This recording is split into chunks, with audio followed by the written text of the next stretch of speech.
The low-class warrior Son Goku from Dragon Ball Z versus Infinity Ultron from the What If series when he collects all the stones. With the release of What If Season 2, I was rewatching the entire What If series in Season 1, 2, and it got me wondering, if Infinity Ultron were to fight Goku, who would win? Starting off the video, going directly into the scaling, we're going to start with Infinity Ultron, which we know is stated that he's one with the powers of man, machine, and mind all into one with the Mind Stone as he started out as Vision.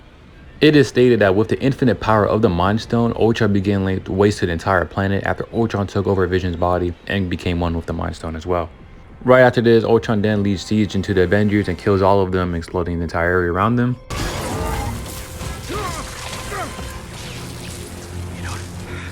You don't have to do this. After killing all the Avengers, he then proceeds to one-shot Thanos with 4 stones in his hand. Fascinating.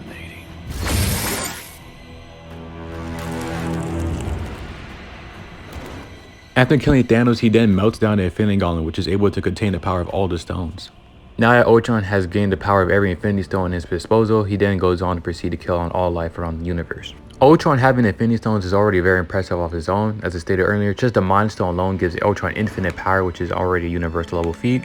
Which it is very consistent for the Infinity Stones to have infinite power within them. For example, on the Marvel Wiki, they did the Mad Time Thanos quested across the universe to search for Infinity Stones, intending to use their limitless power for shocking purposes. Along with the fact that the Infinity Gauntlet on multiple occasions is stated to be the most powerful thing in the universe, the most powerful item in the universe as well. Now that Ultron has infinite power, which gives him high universal level attack potency, he also has the hacks that each stone will grant him.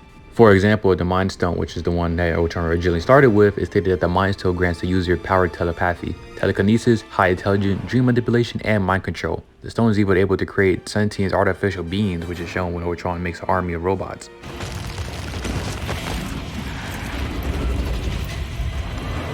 And the most craziest part of the Mind Stone, which just states that the user is able to manipulate all the minds across the entire universe if they wanted to.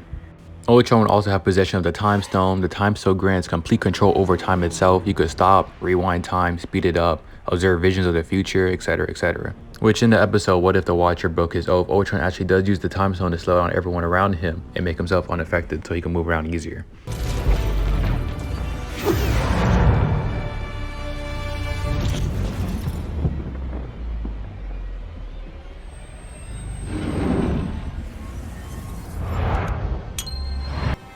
Ultron at this point in the series is also way stronger than the Doctor Strange that's portrayed in here, which is the same Doctor Strange which was able to break an absolute point in time, which is stated to be unchangeable and unmovable.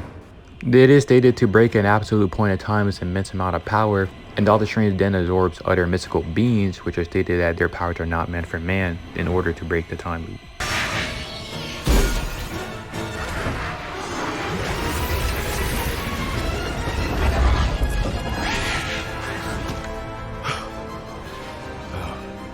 It is actually stated by the Watcher that his whole entire universe is at risk if he breaks the absolute point of time, and when he does, the universe collapses onto itself and is stated to be destroyed by the Watcher once again, and Doctor Strange is able to contain the universe collapsing upon him and make a little bubble.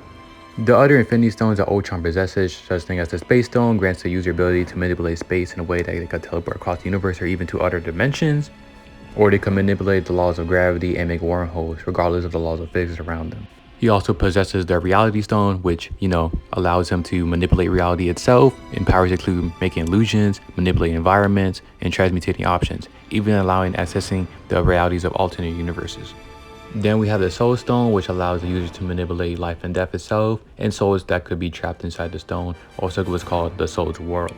And last but not least, the Power Stone, which amplifies every other stone that he has. It allows the user to have enhanced power and stamina, and allows them to shoot energy concentrated beams. And it also stated with the Power Stone, all types of energy that exists across the universe can be controlled by it, also giving the user unlimited strength, where first backs up that each Infinity Stone has infinite power within them, which does make Infinity Ultron universal level.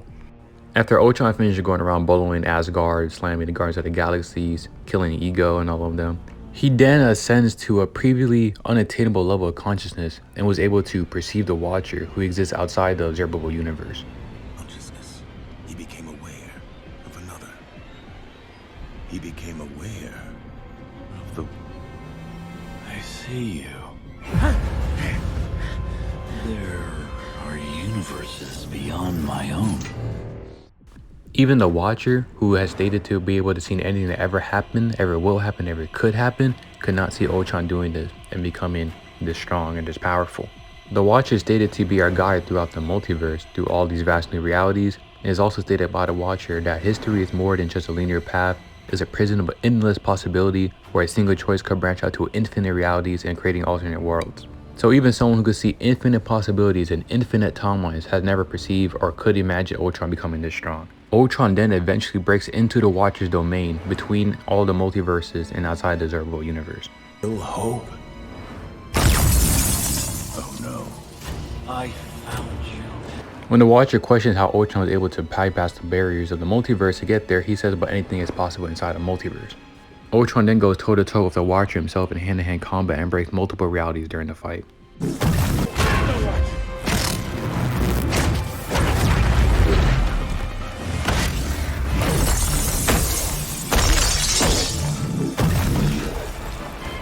And after Ultron finishes body slamming the Watcher through multiple levels of reality, he becomes so big where he just chomps on the galaxy itself.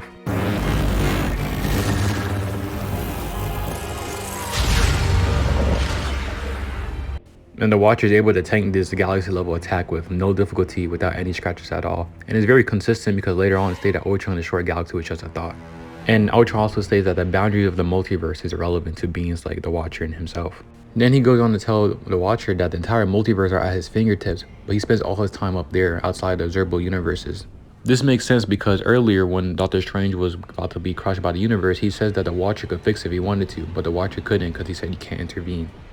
So it should go without saying that the Watcher and Ultron with all the Infinity Stones should be easily the strongest MCU characters to date, which even makes them stronger than Dormammu during the Doctor Strange movie, who was plotting to destroy and absorb all infinite realities and dimensions of the multiverse. This same Dormammu, which is stated to have infinite power, which we know these characters already have with just one Infinity Stones alone, they're also stated to be extra dimensional, which Ultron and the Watcher are as well, as they exist beyond the multiverses and the observable universe, and exist outside of time. So Ultron and Watcher, who are stronger than Dormammu, who just stated to transcend human comprehension of physics, should easily be multiversal plus to 5-dimensional. Now let's talk about how Son Goku, the low class warrior from Dragon Ball Z, would compare to such a threat such as Infinity Ultron. Now before we start talking about how strong Goku is, we must talk about how big the Dragon Ball Z cosmology is. Now talking about how big the universe is in Dragon Ball Z, we know that the universe, which is stated in Zaizenshu 4, page 72, it is stated to be endless and expansive, an endless expansive space that wrapped around every celestial body that exists inside the living world. The universe being infinite in Dragon Ball Z is also backed up by the galaxy portion of the Zaizenshu, where it just says that galaxies exist infinitely throughout all the universe. Or in the Dragon Ball Z Zaizenshu 4, the World Guide, page 54 exactly, it just says that the universe is infinitely expansive, which would make the universe infinite in size. So the Dragon Ball Universe 7 is infinite size, and we know the macrocosm of Universe 7 has multiple infinite size structures within inside of it, which is shown right here. We also know that Beerus is going to destroy all of it along with Goku during the Battle of Gods fight. So we know that it's stated that these two, which is Goku and Beerus, were to clash a few more times like this, people, planets, and gods, even Beerus and Goku, would be completely destroyed. There'd be absolutely nothing left inside the universe. It would be turned into a vacuum made of nothingness. This includes the Kaishin realm, which exists outside of the living universe and outside heaven and hell of the macrocosm, which means Goku and Beerus can destroy everything alongside of it. And we know the universe was actually about to be destroyed because it stated multiple times it was going to be destroyed. For example, it says as the dual clash, their superpower threatened to annihilate the entire universe, or hitting each other over and over again with the power of capable of destroying the entire universe. And even though it's a shared feat, Goku was still scaled to it because he stated that he had to match Beerus in strength through nullified attack so nothing else would get destroyed. We know some characters in Dragon Ball Z should be 5-dimensional as well. For example, in the Tournament of Power, when Hip was fighting Jiren, it was stated to be an extra dimensional ultimate battle.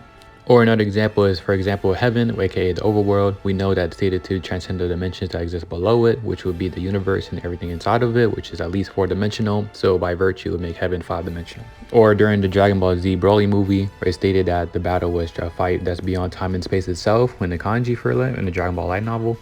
We also know the same battle in the Broly movie, which is stated to be super dimensional as well. So everything kind of points for these characters to be extra dimensional 5D beings. And it's visually shown as well. For example, it stated their powers are so intense and too much for the universe to handle that it literally shattered reality, which is visibly shown as reality shatters as the panel.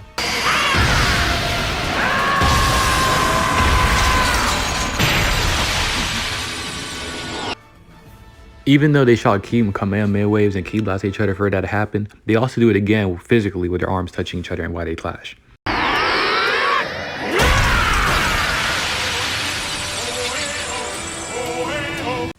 So the Dragon Ball Z characters such as Goku and everyone else should be 5-dimensional beings, aka log complex multiversal.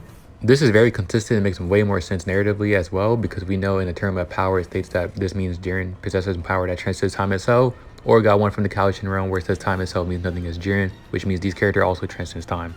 Which would just give Goku immeasurable speed as well, just like Infinity Ultron is. They're both immeasurable speed characters and they're both 5-dimensional beings.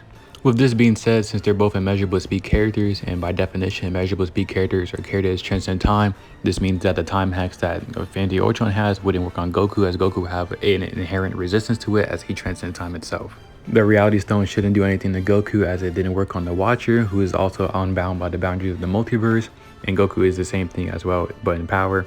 And current Dragon Ball Z characters should way beyond reality anyways, because they were shattering reality in their belly fights well. And another thing that Goku has that give him a super massive advantage for the fight is that he has his multiplier states. For example, Super Saiyan 1 is at times 50, Super Saiyan 2 is at times 2, Super Saiyan 3 is at times 4. Which basically just gives Goku means to amplify himself deeper into 5D ranges and faster into immeasurable speed than Ultron ever could be, and Blitzen one-shot him as well. Not to mention like the pure fact Ultron has really no way to get past like the Dragon Ball Z's key barrier they have when they're so strong. And the pure fact that Goku is just a way better martial artist than Ultron is, so if they were to go in close range combat, Goku would like violate him in hand-to-hand combat, like the same way Ultron was getting pushed down to the core of the earth by Captain Marvel.